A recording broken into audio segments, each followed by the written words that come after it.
حضرت عمر رضی اللہ تعالی عنہ تشریف فرما تھے اپنے دربار میں، تو ایک صاحب آئے اور کہا یا عمر لا تنسا موتک، عمر اپنی موت کو نہیں بھولنا۔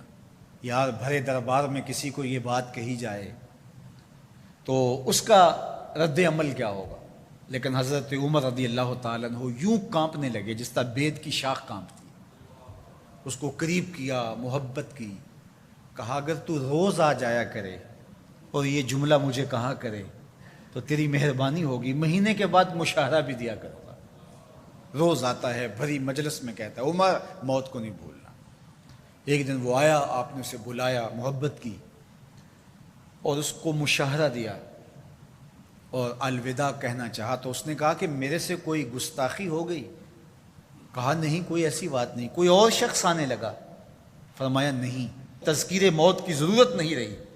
فرمایا نہیں، ایسی بھی کوئی بات نہیں۔ تو پھر مجھے چھٹی کیوں دی جا رہی ہے؟ تو حضرت عمر رضی اللہ تعالیٰ عنہ رو پڑے، داڑھی پہ ہاتھ رکھا، ایک بال الگ کیا، کہا یہ دیکھ میری داڑھی میں سفید بال آ گیا، اب تیرے آنے کی ضرورت نہیں ہے، یہ بال ہی مجھے موت یاد کرواتا رہے۔ ہماری تو پوری داڑھی بھی سفید ہو جائے نا۔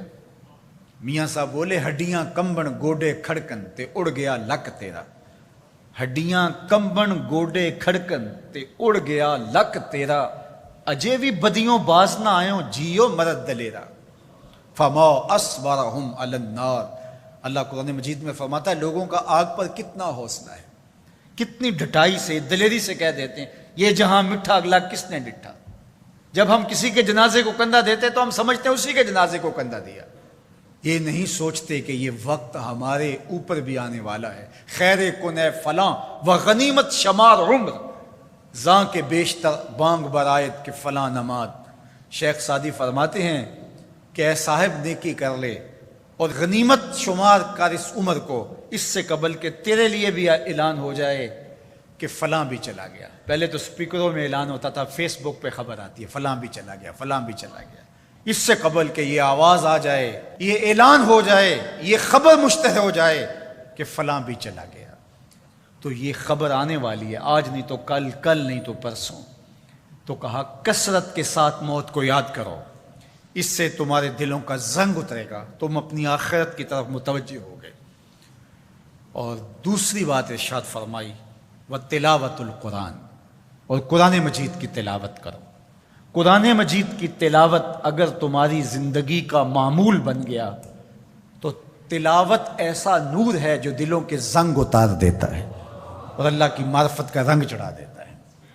اس لیے دو چیزیں دلوں کے زنگ اتارتی ہیں، ایک کثرت کے ساتھ موت کو یاد، اس کے لیے کوئی نصاب نہیں پڑھنا پڑتا، کسی کے پاس جا کے بیٹھنا نہیں پڑتا، یہ خاموش مبلغ ہے، اس مبلغ کو سننے کے لیے سفر کر کے نہیں جانا پڑتا، اس کو کسی ٹیپ ریکارڈر کے اندر محفوظ کر کے کان کے ساتھ نہیں لگانا پڑتا، کوئی بٹن آن نہیں کرنا پڑتا، اب لائٹ ہے اب سن سکوں گا، اب لائٹ چلی گئی اب نہیں سن سکوں گا، اس کے لیے کوئی وقت متعین اور مقرر نہیں ہے۔ یہ ایسا مبلغ ہے، یہ خاموش واعظ ہے، جب چاہو اس کو سن سکتے ہو۔ تو کثرت کے ساتھ موت کو یاد کرنا یہ تمہارے لیے دلوں کے زنگ اتارنے کا سبب۔ اور دوسری چیز ارشاد فرمائی وَتِلَاوَةُ القرآن، اور قرآن مجید کی تلاوت۔ جب قرآن مجید کی تلاوت معمول زندگی بن جاتی ہے تو دلوں کے زنگ قرآن مجید اتارتا ہے۔ اس سے بہتر دلوں کو پاک کرنے والی اور چیز ہو کیا سکتی ہے؟ اللہ کا کلام ہمارے پاس موجود ہے۔ اس وقت کسی امت کے پاس، کسی قوم کے پاس منزل من اللہ کتاب اصلی صورت کے اندر موجود نہیں ہے۔ تحریف راہ پا گئی، لوگوں نے کتابوں کے اندر اپنی خواہشات کو شامل کر دیا، مشکل چیزیں نکال دی، ان کے اندر بہت گڑبڑ کر دی، لیکن قرآن مجید کسی زیر اور زبر کے تغیر کے بغیر صدیوں قبل جو سینہ محمد صلی اللہ علیہ وسلم پہ نازل ہوئی تھی آج بھی اسی طرح موجود ہے۔ ایک زیر اور زبر کا فرق بھی نہیں ہے، یہ ایک یقین ہمارے ساتھ جڑا ہوا ہوتا ہے کہ یہ ہمارے رب کا کلام ہے، یہ ہمارے محبوب کریم کے سینہ انور پہ اترا تھا۔